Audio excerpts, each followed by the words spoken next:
কি নাম তোমার? দুলু মিয়া। সুপার। ঈদ ছাড়া শাকিব খানের সিনেমা দেশের প্রেক্ষাগৃহে অনেক দিন দেখেনি দর্শক। এবার সেই অপেক্ষার পালা শেষ হয়েছে। অনেক আলোচনা সমালোচনা পেরিয়ে আজ মুক্তি পেল দরদ সিনেমা।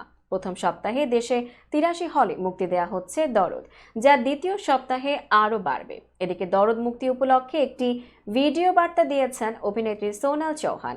ছবিটি দেখার আহ্বান জানিয়ে তিনি বলেন, দরদ is releasing tomorrow world wide. এটা মিস করবেন না। দ্রুত টিকিট বুক করুন এবং সাক্ষী হন দুলু মিয়া ও ফাতিমার সুন্দর একটি লাভ স্টোরির। আর হ্যাঁ, বাংলাদেশ, আমি তোমাদের ভালোবাসি। বাংলাদেশ ভারত যৌথ প্রযোজনার দরদ, হিন্দি নাম দর্দ। প্যান ইন্ডিয়ার এই সিনেমাটি শুধু বাংলাদেশেই নয়, মুক্তি পেয়েছে বিশ্বের প্রায় ২০টি দেশের ৪০০ প্রেক্ষাগৃহে। তবে ভারতে মুক্তি পায়নি সিনেমাটি। কেন ভারতে দরদ মুক্তি পায়নি সে বিষয়ে কথা বলেছেন সিনেমাটির পরিচালক অনন্য মামুন। প্যান ইন্ডিয়ান সিনেমা হয়েও কেন শাকিব খানের দরদ ভারতে মুক্তি পায়নি এ প্রসঙ্গে নির্মাতা বলেন, আমরা পাইরেসির কারণে কিন্তু ইন্ডিয়াতে রিলিজ করতেছি ২ উইক পর। বাংলাদেশে মুক্তির ২ সপ্তাহ পরে দরদ ভারতে মুক্তি পাবে।